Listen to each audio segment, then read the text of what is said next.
Let's cross to the US now. Joining us is broadcaster and commentator Jeff Crouere. Jeff, thank you so much for your time. Let's start with the nightmare unfolding in Minneapolis involving anti-ICE protesters and ICE officers. Of course, over the weekend, a second person has been killed during the protest, 37-year-old Alex Pretty. He was armed with a gun at some point. He was fatally shot by a Border Patrol agent. And of course, this comes just weeks after the fatal shooting of Renee Good in the same city. And it's absolutely tragic that two people have now died. The scenes that we are seeing coming out of Minneapolis, they are chaotic, they are ugly. And the Trump administration is now investigating the shooting over the weekend, which they should. Border Czar Tom Homan is on his way to Minneapolis. And in the last 24 hours, it appears that there has been a shift in the Trump administration's response to the shooting. Donald Trump has posted on Truth Social, Governor Tim Walz called me with the request to work together with respect to Minnesota. It was a very good call, and we actually seem to be on a similar wavelength. Jeff, deportations being carried out across the United States are being carried out in red states, and we're not seeing the same chaos. Yet in blue areas, there is this chaos. And I want to know why we are seeing more ICE-related violence in Minnesota. Well, I live in a state, Louisiana, that's a red state that voted for President Trump. ICE came down here a few weeks ago, apprehended a lot of dangerous criminals. There were no incidents. They were treated respectfully. Local law enforcement worked with them, and they left. And they moved on to Minnesota. And you're seeing these situations, especially in blue cities, Chicago, Portland, New York. Minneapolis is the worst. And it brings back bad memories of 2020 in the aftermath of the death of George Floyd, where you had, portions of the city burned down. And it's because there's no cooperation, really. I'm glad the president talked to the governor.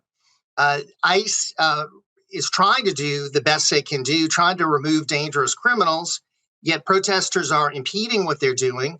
Tragically, now 2 people have been killed. There was no police to set up a perimeter, no police to keep these protesters back. They're right in the face of these ICE agents as they're trying to do their job. And who knows where this investigation is going to go? It needs to be obviously conducted. It's a sad, sad situation, but it would be so much better if they'd be working together. Maybe now we're going to see some cooperation. Hopefully. We need to see that cooperation, and we need to see a de-escalation in violence. Here is Caroline Levitt speaking earlier today.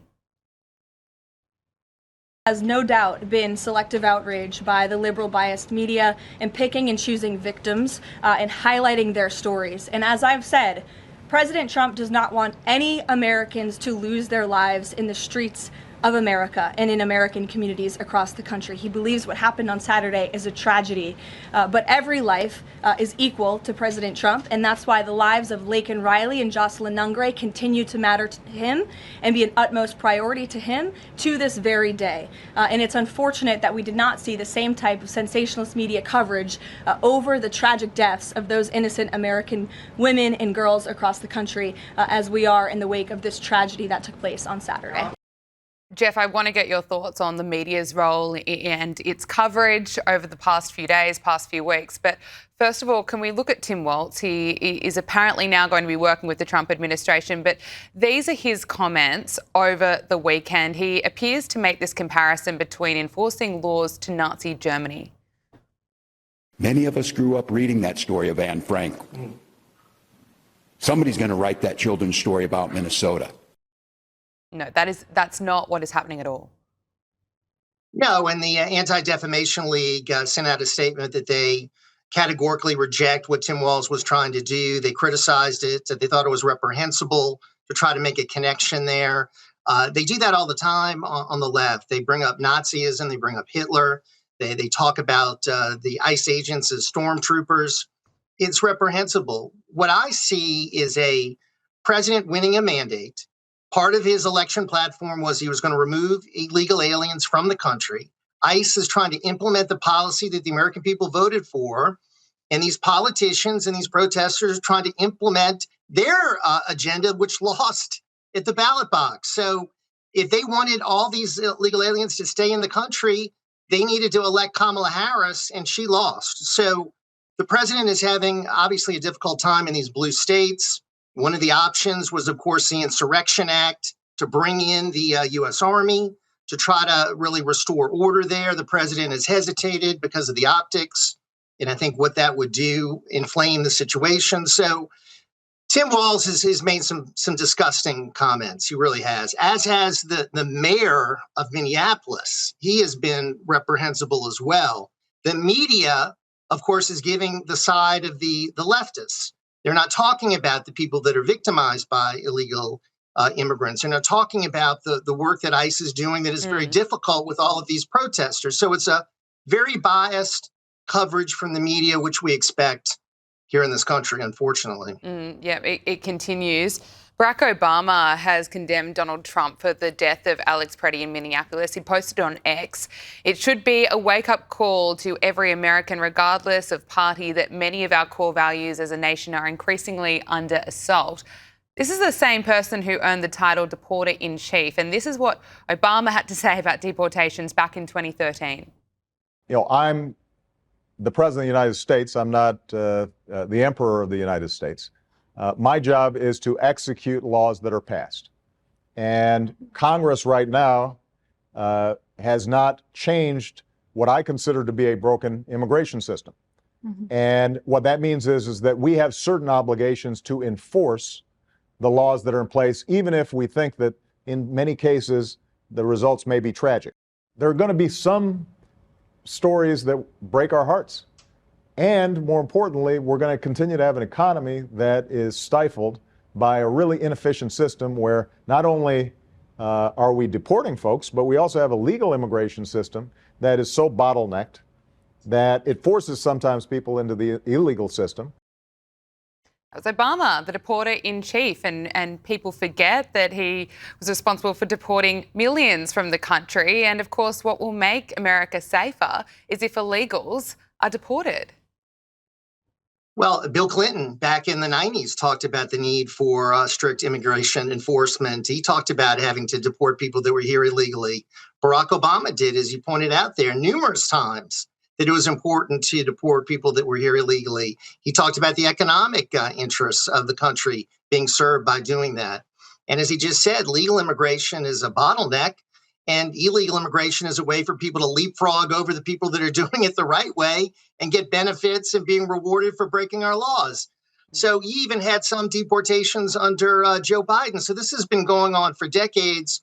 But because it's Donald Trump, the left goes crazy, the media goes crazy, the people are not allowing him to implement what he was elected to do, and that just enrages them. I mean, the attitude of some of these protesters is pretty serious and dangerous. These people are filled with rage that I really have not seen in this country in a long time. And I think it's just Donald Trump triggers them. It's Trump derangement syndrome. And many of them have been encouraged by Democrats. You've heard many Democrats saying that ICE should be abolished, and many people getting very swept up in the chaos, taking to the streets, and in some cases trying to interfere with law enforcement. Now, let's look at the Trump administration's response. It seems now there has been this shift over the fatal in response to the fatal shooting of the weekend. Initially, I don't think they did a very good job. I mean, instantly defending the fatal shooting, Homeland Security Secretary Kristi Noem saying that this protester was committing an act of domestic terrorism. And here's Attorney General Pam Bondi on the news trying to talk tough about this legal letter she sent to Tim Walz. Look at this. Rape, homicide, manslaughter. That's who they're trying to protect in Minnesota. I do not understand these people. We sent Governor Walz a very strong letter today. We had been working on this letter. We got it out saying that he better support President Trump. He better support the men and women in law enforcement, because if he doesn't, we are. And that's what we're doing right now. Were there any consequences in this letter? Well, we'll see. This is fluid. Let's see how Governor Walz responds. Let's see what he does based on this, based on what's happening right now. We'll see. It's not exactly a message of confidence. No consequences. I mean, she does a lot of strongly worded letters. But as far as consequences, I mean, there's been criminal behavior going on in Minnesota for weeks now. We haven't seen many consequences. A guy that I interviewed on my program numerous times was almost killed. I don't think there's any consequences for that. A lot of the conservative social media influencers have been there, been attacked, no consequences. So that's the problem with Pam Bondi. A lot of people think that she talks tough on Fox News, but doesn't deliver. Now, Tom Homan, I think, is a guy who delivers and a guy who can maybe try to solve this situation that is so broken. And if the governor is talking to the president, that is a good thing. That's a step in the right direction. The mayor, obviously, is part of the problem as well. He has been absolutely irresponsible in his comments. So there's a lot of blame to go around. But your point about how the initial handling was not good, I think, is on target. They jumped in with some comments that they should have held back on and said, hey, we need to complete our investigation. Yeah. We need to see what happened here, because there's a lot of video angles, as you know. There's always different conflicting versions from witnesses. So it's still in the early stages of the investigation. Yeah, we are. Look, just back on the media. The media of the weekend was exposed for lying about ICE. Media outlets were quick to kind of parrot Democrats who shared image of a 5-year-old boy named Liam Ramos and claimed that he was detained by ICE while coming home from preschool. But according to the White House, officers were actually staying with this child who was abandoned by his father, who was an illegal from Ecuador. ABC News published the headline, 5-year-old asylum seeker detained as ICE expands enforcement in Minnesota. Axios said ICE's detention of child puts new focus on Trump team's tactics. And of course, Homeland Security wrote on X that ICE did not target a child. The child was abandoned. I mean, how damaging is this when you've got the media kind of spinning these stories? Well, it's like the media is invested in chaos. I mean, it's like the media wants to see what's going on in the streets of Minneapolis expand across the country. That's what it seems to me, that they run with a story that is inaccurate. They do it time and time again to paint the administration in the worst possible light. So much of what they say is just filled with lies. We're constantly trying to correct the media. And my heart goes out to Caroline Leavitt having to deal with these people in the press in her press briefings, because so many of them are just so biased. So it's a continual problem that we face here in this country with the coverage of this administration. I think the administration is trying the best they can in a very difficult situation. We did have some good news over the first year. About 2.5 million people that were here illegally left. But a lot of those people just self-deported on their own. And that's probably the easiest way to deal with this. Yeah. Encourage people, incentivize them to leave on their own. Finally, I want to get to the fraud scandal in the US. I mean, just how widespread it is coming to light. The president posted over the weekend that it is actually possible that the total amount of money stolen over the years by corrupt politicians and fraudsters from Minnesota will exceed $100 billion. In any event, whether it is or isn't, the theft, incompetence and fraud is massive. Sadly, whatever numbers we find, California and other Democrat-run states will be worse. Stay tuned. $100 billion. Jeff, do you think we're ever going to really know the true extent of the fraud and how widespread it is in other states? No. I mean, I think we can make estimates. I think we can try to deal with it as best we can. But this has been going on for decades. It's been going on, I think, all over the country. You know, when DOJ came in, when President Trump started, they tried to go after waste, fraud, and abuse, and there was such an outcry. People don't want this solved. And now the administration is seeing it in the states, and hopefully we're going to get a person or a team dedicated in the White House to going after this fraud. Minnesota is horrible, but I think the worst state is California. I think it's going to make what has been going on in Minnesota look like peanuts, because California is such a bigger state and you've had corrupt officials there for a long time. So this is a real problem. It's one that I think the American people are very outraged about, because, you know, we're $38.5 trillion in debt.